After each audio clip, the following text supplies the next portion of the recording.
Welcome back, guys. VIP Sportsnet. Michael and Jim.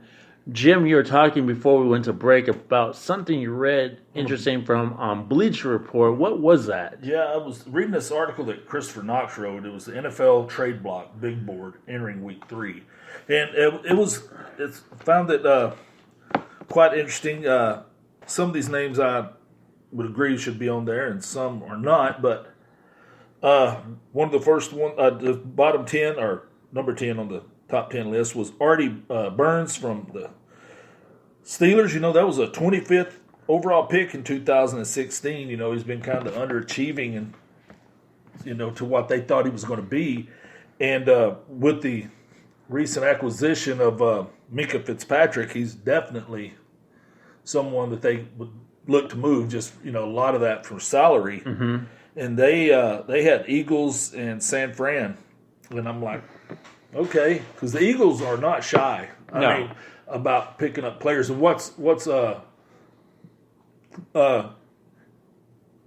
hate to use the word interesting again about this list. The Eagles shows up here on multiple. And then some of these, by the way, I'm going to add my take on some of them too. But yeah, he has him going either to the Eagles or San Francisco. You know, what happens if Jalen Ramsey gets traded? Could they come a-calling? Mm-hmm. I mean, so some of these may depend on the other guys. Number 9, he had the just to follow up, I would actually see him maybe pulling the trigger to go to San Francisco because that team is doing really well. That's on there, Eagles and San Fran. Yeah, so I would kind of maybe lobby more to go to San Francisco. But, sorry, you were saying number 9? Number 9, Miami Dolphins, Devontae Parker. Receiver. Okay. He was first-round pick in 2015. You know, since they're having this fire sale now, I mean, you know, they're getting rid of people. But as you'll see as we go through the list, they have the Dolphins being players for some of these guys. Mm-hmm. So, but yeah, they think the Devontae could wind up with the Jets or the Giants, and I'm like, you know what? That is not a bad idea. The whole thing with the Giants, because like we talked about earlier with the quarterback, you know, that's one thing they're void of is any kind of decent receivers. And then number 8, they had Solomon Thomas, the defensive end out of San Francisco. I mean, that guy, you know, he was a 3rd overall pick in 2017. And wow. He's just underachieved. Dude, he's only got 12 defensive snaps this whole year. I'm like, okay, this is not good. So, you know, if they have D Ford, they have Nick Bosa, and they have Eric Armstead as their defensive ends. I mean, maybe they look to trade. They say Cards and Chiefs, and I added one more team on this because you're going to see another guy show up on this list here in a minute. Why not the Cowboys? Mm-hmm. Taco? Why not just flip them for each other? I mean, he could play. I think he maybe could play inside. What Cowboys run their 4-3. You know, their defensive tackles are a little undersized, and they look to just penetrate one gap and get up the field. That might be more to his game than what he's doing out there. Now, why do you think Taco would be on that wing? What is he?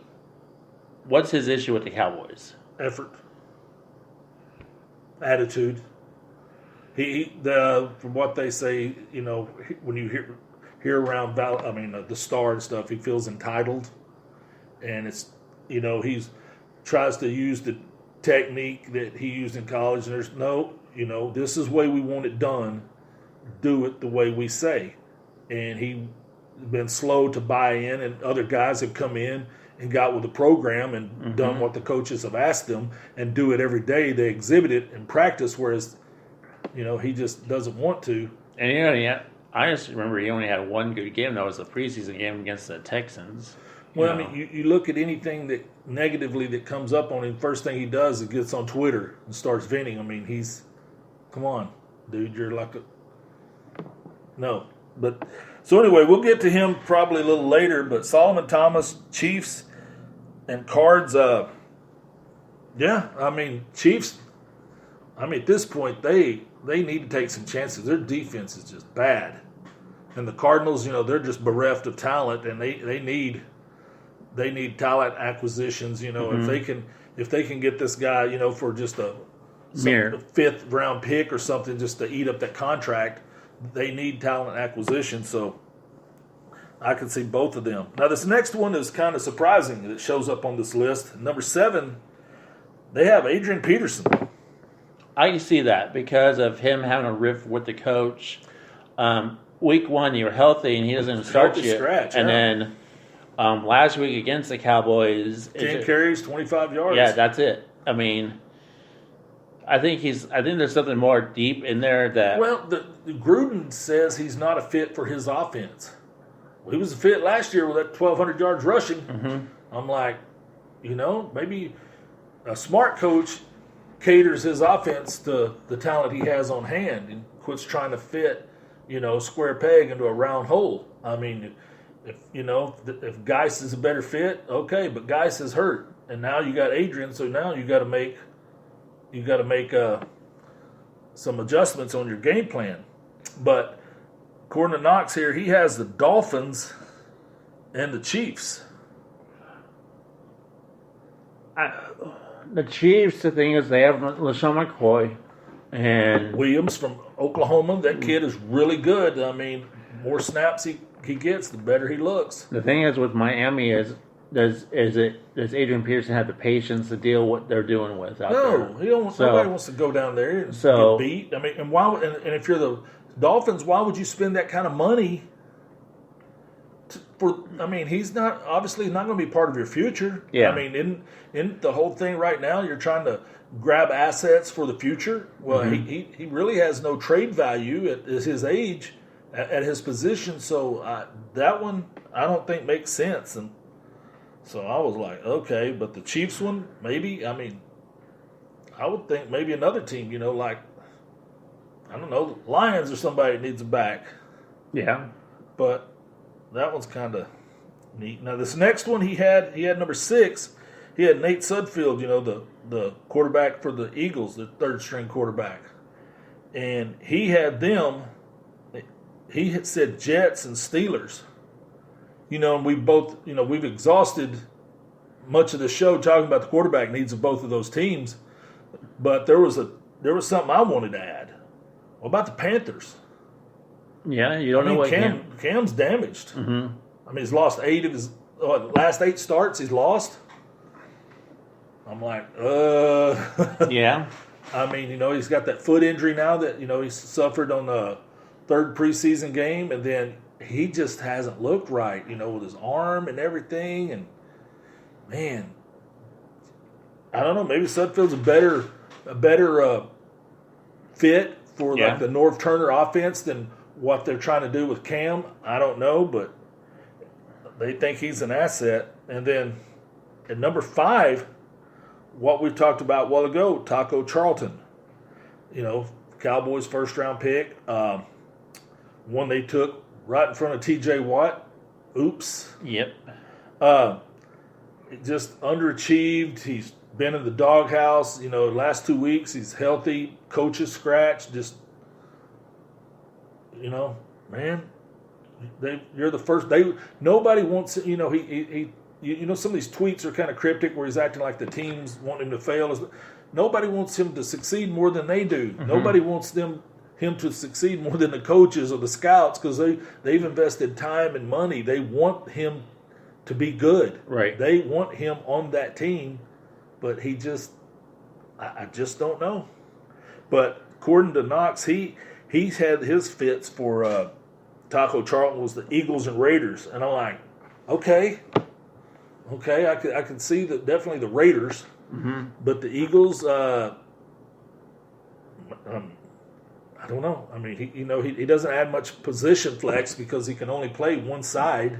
Yeah, and he can't play inside really, so he's basically a left end.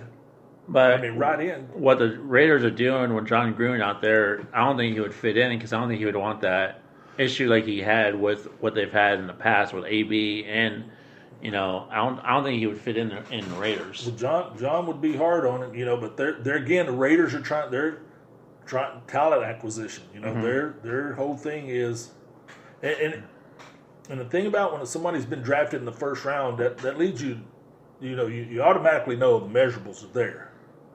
And sometimes these coaches think, well, I can coach him because they believe in themselves so much. I can get it out of him. And most of the times they can't. Mm-hmm. But the Cowboys system is pretty easy. I mean, what Rod Marinelli preaches is get up the field. Not catching guys and reading and reacting. Make a tackle on the running back on your way to the quarterback. I mean, that's a pretty simplified scheme they run, and it usually allows guys who are athletic to show their athletic ability more in his scheme than they would in any other scheme. So if you can't do it for him, I just don't know. Now, the next one is intriguing. Backup quarterback again, one we haven't talked about for the 49ers, C.J. Beathard.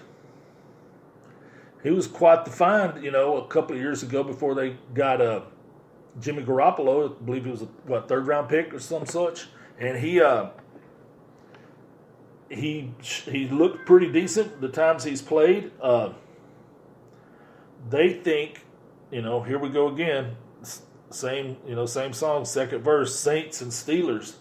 But I haven't seen him mentioned on anything except for this guy is the only one I've seen mentioning him. Have you doing your research? Have you heard his name? He's kind of been like a shadow. No one's really talked about him, but I can actually see him maybe fitting with the Saints. As a to help out, but long term for the Saints, I don't see him on there. Yep. I mean, just San Francisco. They also have the capable backup Nick Mullins, so they could stand to get rid of him and gain some assets in the draft, or perhaps gain some assets in current players. So, like I said, that wouldn't be intriguing to see if he indeed moves, but I just haven't heard his name mentioned on anything so far. And then one of the next guys he was talking about is Melvin Gordon. Now, there you go. I mean, the two people that are teams he's saying, one of them I could see, one of them I can't see, but he was saying the Dolphins or the Redskins. I could see the Redskins, but the Dolphins... Dolphins are just trying to get space. Yeah. So, what would he bring to the Dolphins? He's just going to come up and ask for more money again. Next year. He's injury prone. I would think the only type of team that would be looking for something like that, someone like him, is a team that is already going to make the playoffs, but need that guy, that they think that would get them over the hump, maybe get them to a Super Bowl. That's who I would see that would have an interest. The team that's in win now, thinking, hey, we're a Super Bowl capable team. We need this quote unquote marquee back, and if we can get him for a reasonable, price, there again, then you're going to have to meet his contract demands. That may be something to look into there. But he had, like you said, he was talking about the Dolphins and Redskins, and I would like to look a little deeper. What would you think about a team like the Patriots? What would you think about a team like the Eagles? I mean, those teams are real close there. I mean, as far, obviously the Patriots being the Super Bowl champions, but the Eagles, I mean, they're always in the talent acquisition business, and